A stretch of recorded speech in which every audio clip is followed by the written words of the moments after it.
За гişүүдтэй өдрийн мэнд хүргэе. За энэ 44-ийн 6-аг бол ер нь дэмжих боломжгүй л байгаад байгаа юм аа.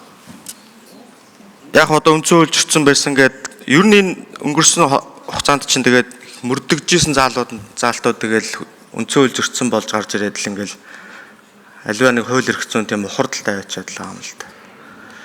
Одоо аливаа этгээд гэдгээ бид нар ер нь яг эрх зүйн талаас нь яг юу гэж тайлбарлах юм. Тэгээ энэний чинь цаана одоо тэгэл саяны Баярмаа гишүүний хэлдгээр тэр хариуцлагын асуудал нь яах юм. Тэн чинь тэгээд хавтгаадал юм болно шүү дээ ер нь бол. Бараг ингээд нөгөө өмнөх заалтаасаа дордуусан хэлбэрлүүл орж ирж байгаа юм болов уу гэж би хараад байгаа юм. Тэгэхээр энийг бол миний зүг одоо хувь зүгээс харахад бол дэмжих боломж харагдахгүй л байна энэ дэр. Тий.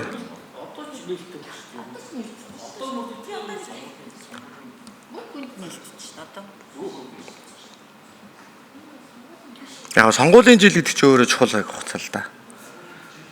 Тэ. Сонгуулийн жил чинь өөрөө чухал цаг хугацаа байхгүй. Тэгээд одоо хин ч явахгүй штэ. Өнөөдөр мөнгө төгрөгөө өрөөд бол хин ч явахгүй байхгүй. Өнөөдрийн явсан юм жилийн дараа мартагдах учраас хин ч явахгүй штэ. Сонгуулийн жил гэдгээ сайн тооцоолоод тэгээд тэр үед чинь тэгэл одоо за жишээлбэл улсын хурлын гишүүд эндээ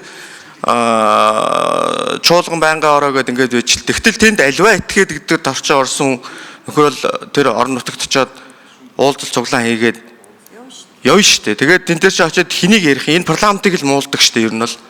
Яг энэ сууж байгаа нөхдүүдийн чинь л муулаад энэ засгийн газрын чинь шүүмжлээд л попрод л явдаг л тийм л цаг үеийн тэр сонгуулийн жилдээ орчиж байгаа байхгүй юу. Тэгэхээр энийг бол одоо дэмжих боломжгүй гэсэн байр суурь илэрхийлж байна.